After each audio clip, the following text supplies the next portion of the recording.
question for all the hosts. Have y'all ever been affected, or has violence ever affected y'all, like to your face? Like, have y'all ever been through anything that y'all felt like could have been life threatening, or anything of that nature?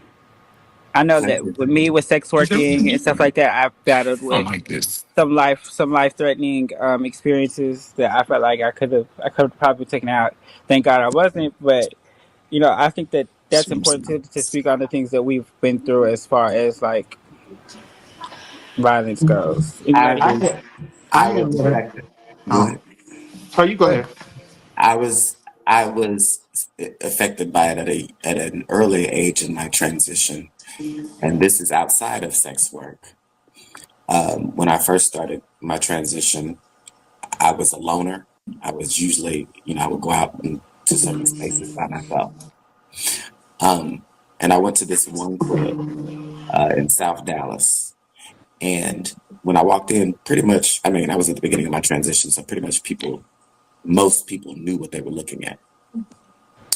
Um, However, and I assume this one guy did too, but he was all over me for some reason in the club. He was just staring at me and constantly in my face and just really trying to get my attention. And when I'm by myself, I try not to give that much attention to that sort of thing. And so I got uncomfortable and decided to walk to my car and leave early. He followed me out of the club asking me for my number. And I was like, no, no, thank you. I have a boyfriend and all that.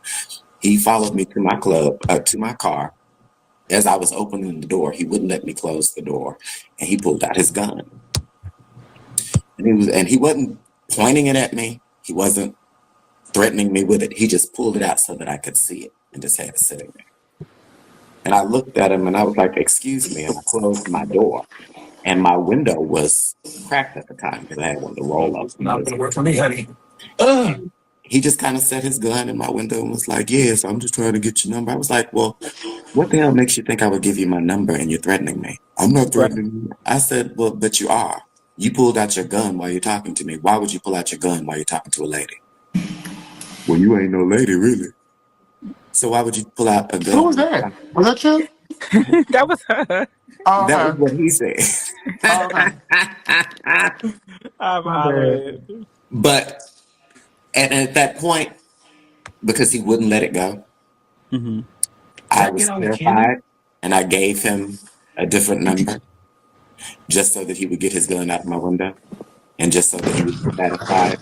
And the minute he got his gun out of my window, I rolled up my window and hurried up and pulled off. But it terrified me, the fact that he was threatening me, basically threatening me to give him my information Yeah, that's crazy. and That is do what I crazy. want.